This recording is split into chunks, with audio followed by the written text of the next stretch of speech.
মিনা, আমরা জাদুর লিচু গাছ। আমাদের লিচু গাছ থেকে লিচু নিয়ে তুমি যদি তোমার মাকে খাওয়াও, তাহলে তোমার মা সুস্থ হয়ে যাবে।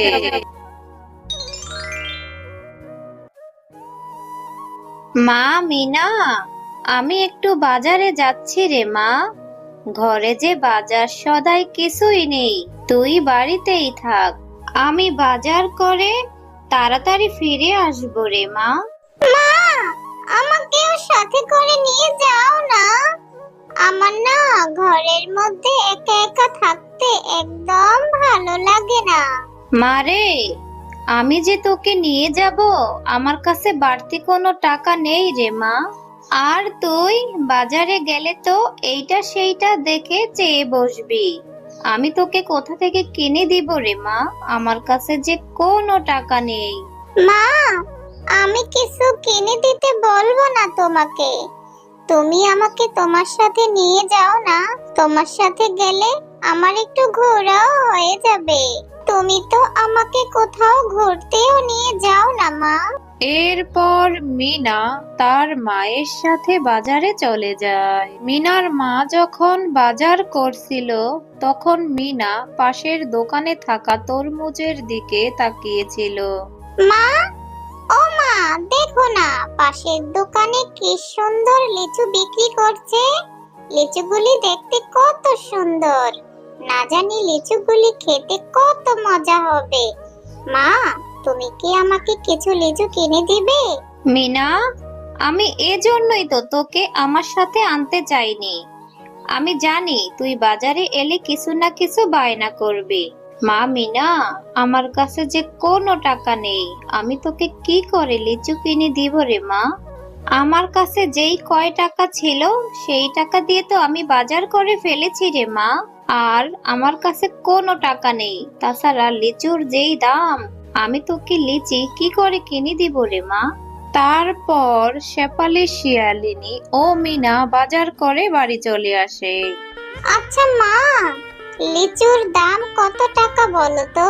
কেন রে মিনা, তুই লিচুর দাম জেনে কি করবি?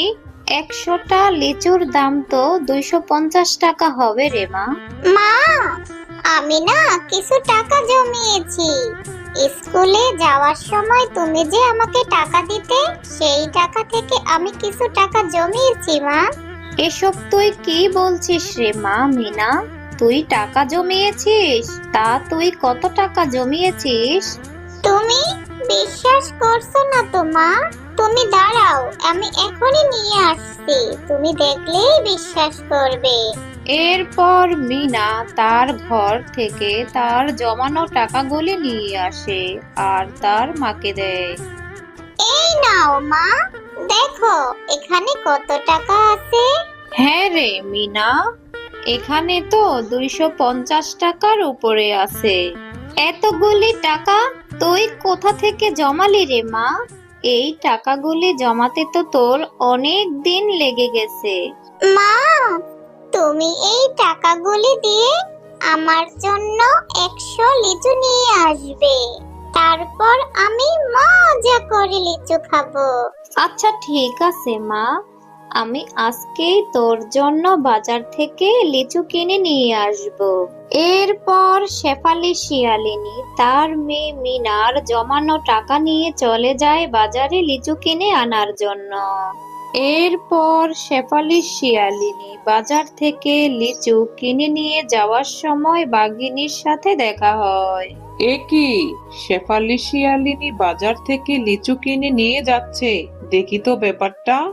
এই শেফালি, কি রে, এই লিচুগুলি নিয়ে এত তাড়াতাড়ি কোথায় যাচ্ছিস? এই তো বাঘিনী ভাবি, আমি লিচু কিনে নিয়ে যাচ্ছি আমার মেয়ে মিনার জন্য। আমার মেয়ে মিনা লিচু খাওয়ার জন্য বায়না করেছিল, তাই তার জন্য লিচু কিনে নিয়ে যাচ্ছি। হ্যাঁ রে শেফালি, খেয়ে দিয়ে তো ভালোই আছিস। তা তুই কি তোর বৃদ্ধা মায়ের কোনো খোঁজ খবর রাখিস? শুনেছি তোর মা নাকি ভীষণ অসুস্থ। তোর মা নাকি তোকে দেখতে চেয়েছে। এটা তুমি কি বলছো বাঘিনী ভাবি? আমার মা অসুস্থ? আমি এক্ষুনি যাচ্ছি আমার মায়ের সাথে দেখা করতে। কিন্তু এই লিচুগুলি তো আমার মেয়ে মিনার কাছে পাঠাতে হবে। আমার মেয়ে মিনা অনেক আশা করে বসে আছে লিচু খাবে বলে। আমি বরং আগে গিয়ে এই লিচুগুলি আমার মেয়ে মিনার কাছে দিয়ে আসি, তারপর আমি আমার মায়ের কাছে যাব। তুই কোনো চিন্তা করিস না শেফালি, তুই বরং এই লিচুগুলি এখানে রেখে যা। আমি মিনার কাছে লিচুগুলি পাঠানোর ব্যবস্থা করছি। তুই বরং তাড়াতাড়ি তোর মায়ের কাছে যা। তোর মায়ের যদি কিছু হয়ে যায় তাহলে তুই নিজেকে কখনোই ক্ষমা করতে পারবি না। তুমি অনেক ভালো গো বাঘিনী ভাবি। ঠিক আছে, লিচুগুলি আমি এখানে রেখে যাচ্ছি। লিচুগুলি তুমি আমার মেয়ে মিনার কাছে পাঠানোর ব্যবস্থা করে দিও। আমি আমার মাকে তাড়াতাড়ি দেখে আসি। এরপর শেফালি শিয়ালিনী লিচুগুলি বাঘিনীর কাছে রেখে সেখান থেকে তার মায়ের কাছে চলে যায়। মা, তুমি কেমন আছো? তোমার শরীরটা ভালো আছে? বাঘিনী ভাবি বলল তুমি নাকি অনেক অসুস্থ, তাই তোমাকে দেখতে আমি চলে এলাম। হ্যাঁ রে মা, ভালো আছি। আমাকে দেখতে এসেছিস, ভালো করেছিস। তা তুই আমার দিদি ভাইকে কেন নিয়ে এলি না রে মা? আর আমি তো অসুস্থ হইনি, আমি তো ঠিকই আছি রে মা। মা, তুমি তো ঠিকই আছো, তাহলে বাঘিনী ভাবি আমাকে মিথ্যে কথা কেন বলল? মা, আমার এখন বাড়িতে যেতে হবে, আর ওইদিকে মেয়েটাকেও একা রেখে এসেছি। আমি বরং পরে এসে মিনাকে নিয়ে তোমাকে দেখে যাব। আমি এখন যাই মা। ঠিক আছে মা, তুমি যাও, পরে আমার দিদি ভাইকে নিয়ে এসো। তোমার আসতে এত দেরি হলো কেন? তুমি না টাকা নিয়ে গিয়েছিলে লিচু কিনে আনার জন্য? তাহলে তুমি লিচু কিনে আনোনি কেন? কেন রে মা মিনা, তুই কি লিচু খাসনি? আমি তো বাঘিনী ভাবির কাছে লিচু দিয়ে গিয়েছিলাম। তোকে কি বাঘিনী ভাবি লিচু দেয়নি? না মা, আমাকে তো কেউ লিচু দিয়ে যায়নি। আমি তো সেই কখন থেকে উঠোনে বসে আছি তোমার জন্য। আমাকে তো কেউ লিচু দিয়ে যায়নি মা। তুমি লিচু নিয়ে আসবে আর আমি মজা করে খাবো। এখন তো মনে হচ্ছে বাঘিনী ভাবি মিথ্যে কথা বলে লিচুগুলি নিজেই খেয়ে ফেলেছে। থাক মা, তুই মন খারাপ করিস না। আমি টাকা জমিয়ে তোকে আবার লিচু কিনে দিব। আচ্ছা ঠিক আছে মা, লিচু তো খাওয়া হলো না, তাহলে আমি মাঠে গিয়ে বন্ধুদের সাথে খেলা করে আসি। ঠিক আছে, যা। তবে সন্ধ্যা হওয়ার আগে বাড়ি ফিরে আসবি। জানিস মিনা, আজ না আমি মজা করে লিচু খেয়েছি। আমার মা আমার জন্য বাজার থেকে লিচু কিনে এনেছে। কি বলছিস টয়া, তুই লিচু খেয়েছিস? আমার না লিচু খেতে ভীষণ ইচ্ছে করছিল। চল টয়া, আমরা এখন বাড়ি ফিরে যাই, এখন তো সন্ধ্যা হয়ে গেল। এরপর খেলা শেষ করে মিনা ও টয়া একসাথে বাড়ি চলে আসে। মিনা বাড়ি ফেরার পথে টয়াদের বাড়ির সামনে কিছু লিচু ও লিচুর বীজ পড়ে থাকতে দেখে। টয়া, তোরা লিচু খেয়ে লিচুর বীজ ও খোসা এখানে ফেলে রেখেছিস? আমি তাহলে এগুলি বাড়ি নিয়ে যাই। ঠিক আছে রে মিনা, তাহলে তুই এগুলি নিয়ে যা। আমার মা তো এগুলি এমনিতেই ফেলে দেওয়ার জন্য এখানে রেখেছে। তারপর মিনা সেই খোসা ও বীজগুলি এনে তাদের বাড়ির উঠোনে রোপণ করে দেয়। কি রে মিনা, তুই এখানে কি রোপণ করছিস? আর এই খোসা আর বীজগুলি তুই কোথায় পেলি? মা, আমি যখন টয়াদের বাড়ির সামনে দিয়ে আসছিলাম, তখন টয়াদের বাড়ির সামনে এই খোসা ও বীজগুলি পড়ে থাকতে দেখি।